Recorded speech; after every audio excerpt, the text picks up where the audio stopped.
Je suis Franck, je suis enseignant en collège depuis à peu près une vingtaine d'années et j'ai décidé il y a quelques années de suivre un parcours de master à la fois en suivant donc un congé de formation la première année et puis ensuite la deuxième année en suivant mon cursus normal d'enseignant. Voilà.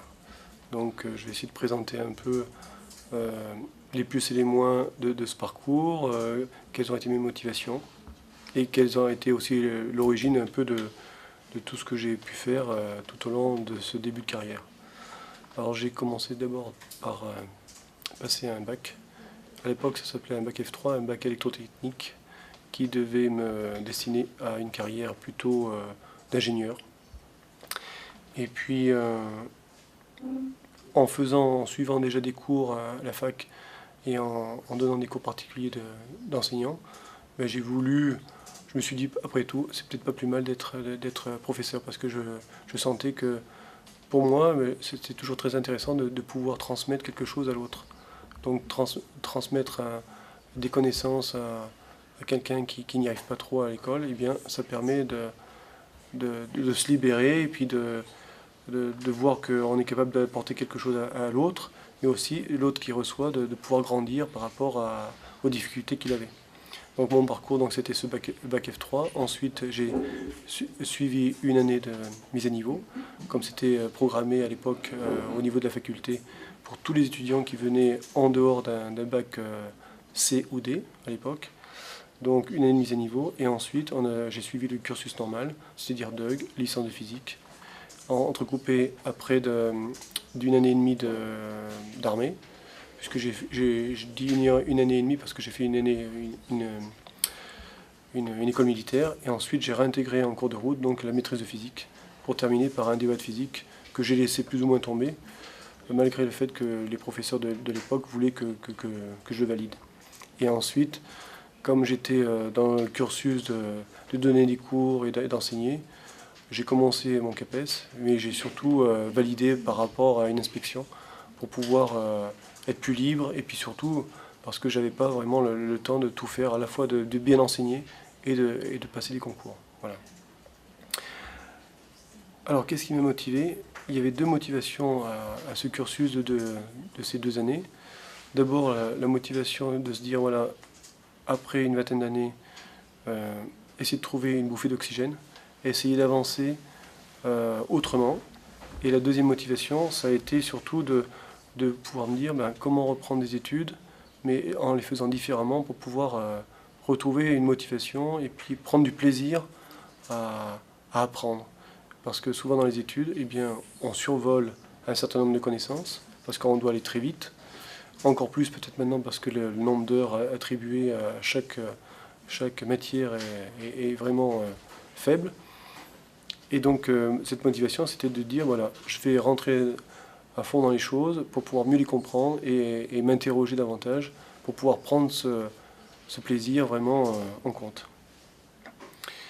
Alors comment j'ai pu m'y prendre justement? Bien, effectivement, il y a 2 ans, j'ai eu la chance d'avoir un congé de formation de 8 mois, de me préparer justement à ce M1, donc de Master MEF en physique-chimie. Et donc pendant ces 8 mois, j'ai été en relation avec des étudiants qui préparaient au CAPES. Parce qu'à l'origine, lorsque j'ai rencontré le directeur de l'ESP, M. Morge, sur les conseils de mon inspectrice, Mme Lévy, eh bien, peut-être qu'avec des opportunités, il aurait été possible d'ouvrir une formation pour des personnes qui ont à peu près mon âge et qui étaient désireux de se reformer. Malheureusement, ça n'a pas pu se faire, donc il m'a proposé à la rentrée 2016, je crois, 2016-2017, donc 2015-2016, voilà, d'intégrer un groupe d'élèves qui préparaient au CAPES, justement pour pouvoir me remettre en scène sur les connaissances disciplinaires, mais aussi apprendre la didactique, les compétences, etc. Voilà. Donc, à l'issue de cette rencontre, j'ai intégré un groupe d'une dizaine d'étudiants, ils étaient à peu près 14 je crois, Et donc, on a essayé de partager. Et je dirais que, effectivement, tout au long de cette première année, il y a eu un lien qui s'est établi. D'abord, dans un premier temps, je dirais qu'il y avait un petit malaise parce qu'effectivement, quand on est étudiant, on est censé être là pour apprendre, donc pas forcément avec la connaissance acquise. Seulement, moi, j'étais déjà enseignant, donc j'avais deux casquettes en fin de compte. J'étais enseignant avec une certaine expérience, donc j'avais l'impression d'être un peu celui qui savait tout, mais en même temps, j'avais la casquette d'étudiant qui devait apprendre. Et puis tout doucement, à travers nos échanges entre étudiants, puisqu'on n'a pas fait simplement qu'apprendre, que suivre des cours, on a aussi pris du temps pour se rencontrer à l'extérieur. Eh bien, j'ai vu qu'il y avait quand même une relation de simplicité, d'authenticité qui se liait entre nous et qui nous a permis de mieux nous connaître. Et en fin de compte, les plus et les moins des uns et des autres a permis qu'on a pu vraiment échanger et s'accepter les uns les autres. Et j'ai vraiment été, tout au long de ce M1, graduellement parlant, j'ai vraiment vu qu'ils prenaient soin de moi, voilà, en disant un peu les choses telles qu'elles étaient. Et ça m'a permis, donc à l'issue de cette première année, malgré un deuxième tour, parce qu'il fallait récupérer des matières, par exemple la chimie, où j'avais la chimie organique, j'en avais jamais fait à l'époque de mes études, et bien malgré le deuxième tour, de pouvoir remonter et de valider ce M1. Donc c'était vraiment super. Et puis, bien sûr, comme M. Morge m'avait proposé 6 mois avant, parce qu'on s'était rencontrés, qu'il y avait aussi des hauts et des bas, c'était pas forcément toujours évident, notamment au début où il fallait travailler les cours, où il fallait justement dire bon voilà, on va essayer de plancher sur une démonstration. C'est ce que j'avais fait le premier soir avec mes camarades et j'avais vu que c'était pas forcément, c'était pas évident du tout. Il a fallu que je refasse cette démonstration au moins 3 fois quoi. Et donc on s'était rencontrés donc au bout de quelques mois, je crois que c'était au mois de janvier, pour qu'il essaye de me remotiver un peu et pour surtout tenir le cap jusqu'au mois de juin. Et il m'avait dit, si tu veux faire un peu un M2 après, eh bien, il faudra essayer de demander un congé le mercredi et jeudi, puisque c'était le mercredi et le jeudi où avaient lieu les cours, pour que justement j'ai une disponibilité et que je puisse suivre ces cours correctement.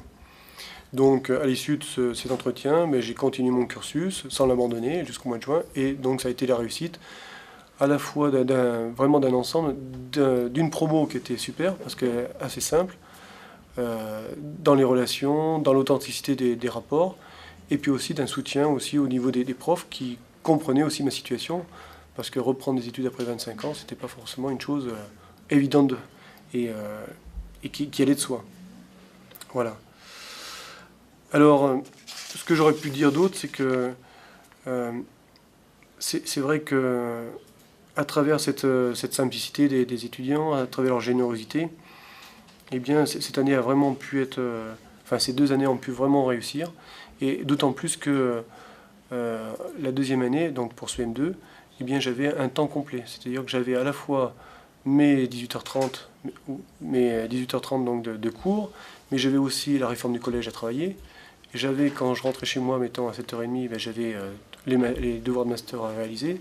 Donc j'étais aussi aidé par mes étudiants parce que justement, comme j'étais pas libéré le jeudi normalement, eh bien, j'arrivais des fois le jeudi après-midi à 4h30, le cours s'arrêtait à 5h30, eh bien, je savais que je pouvais compter sur eux pour avoir des cours supplémentaires ou des cours déjà tout faits. Voilà. Ou alors, par exemple, quand j'avais les professeurs de l'ESP, eh bien, quand j'avais un devoir à rendre, c'était surtout... on devait rendre le devoir le vendredi, j'avais toujours la possibilité de le rendre, mettons, le dimanche soir par mail ou le lundi. Donc ça, c'était une opportunité qui m'a permis vraiment de réussir. Sans cette opportunité et cet assouplissement au niveau des rendus de devoirs et l'aide de mes camarades de promo, j'aurais pas pu réussir mon M2. Voilà, c'était quasiment impossible. Tant par la fatigue que par le travail qu'il fallait fournir, que tout le reste qu'il y avait autour à gérer. Voilà. Donc, qu'est-ce que ça m'a apporté au niveau de mon emploi en tant qu'enseignant maintenant que j'ai repris depuis le mois de septembre? Surtout, ça me permet de m'ouvrir, par exemple, déjà à retravailler mes cours différemment. Par exemple, j'ai pu voir chez mes camarades qui sont étudiants le côté synthétique qui est qui est plus évident que moi, parce que moi je suis enseignant depuis 20 ans. Souvent on a comment dire, des façons de faire qui peuvent être un peu lourdes. On va peut-être trop écrire, on va avoir des défauts par nature. Donc eux, comme ils sont synthétiques, ben, ça m'a appris aussi à transmettre mes connaissances de façon plus claire. Voilà. D'aller droit au but. Et puis éventuellement, comme je le dis souvent aux étudiants, si vous voulez, maintenant, je leur dis, je fais simple, mais si vous voulez, vous avez à côté un autre cours que je peux vous donner, qui sera plus détaillé. Actuellement, par exemple, j'ai des étudiants qui sont un peu étrangers. Eh bien, l'utilisation de la langue française n'est pas forcément toujours évidente. Donc je leur permets d'avoir mon cours avec des phrases, plutôt qu'un cours trop synthétique qu'ils ne comprendraient pas. Voilà, ça m'a permis aussi, de cette formation, d'avoir un regard aussi sur le côté compétences, parce que dans les 3 objectifs que j'avais formulés pour pouvoir faire mon master, c'était de travailler sur la didactique et les compétences. Et donc de comprendre un peu mieux quel suivi on pouvait apporter aux élèves à travers ces compétences, même si ça peut paraître un peu lourd, même si c'est pas forcément toujours évident à mettre en place, mais ça permet justement de montrer aux parents quels sont les points forts qu'un enfant peut avoir dans une matière, même si la note est catastrophique, mais au moins il y a toujours quelque chose de positif, et donc ça on peut le montrer. Voilà, donc ça permet de rassurer aussi les parents à ce niveau-là. Et puis ce que je dirais aussi, c'est que ça m'a apporté aussi de m'interroger davantage, de m'intéresser aussi sur ma matière et d'aller plus en profondeur des choses concernant les scientifiques que je rencontre dans ma matière et de savoir ce qu'ils ont fait dans leurs travaux. Parce que je voyais en humain, on a davantage travaillé sur tout ce qui était épistémologie, histoire des sciences. Ça, c'est deux matières que je ne connaissais pas avant. Et donc, de savoir d'où venait une formule et dans quel contexte elle avait été imposée, entre guillemets, et bien ça, je trouve que c'est quelque chose d'intéressant qu'on peut ensuite expliquer aux élèves, et puis en termes d'anecdotes. Parce que souvent, ce que les élèves retiennent, c'est souvent des anecdotes. Par exemple, comme le prof d'histoire géo, qui a toujours sa petite phrase qui va faire marrer, et que l'élève va retenir parce que c'est le moyen qui permet de faire continuer les connaissances et de les intégrer plus facilement. Voilà.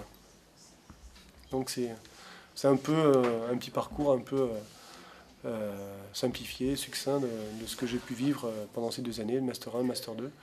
Et puis peut-être le 3e volet que je voudrais approfondir, c'est au niveau des connaissances personnelles, qui n'ont pas pu être faites entièrement. Donc je vais essayer d'intégrer sur 3 années, me dire, voilà, je vais refaire un peu le parcours des connaissances disciplinaires pour peut-être éventuellement préparer une agrégation qui me permettrait d'avoir un socle plus établi et d'un meilleur niveau, dans le sens où, quand on enseigne toujours en collège, eh ben, on perd beaucoup de connaissances. Au bout de 2 ou 3 ans, on perd toutes les connaissances qu'on a pu avoir à la faculté, et donc c'est aussi un moyen de se renouveler. Voilà.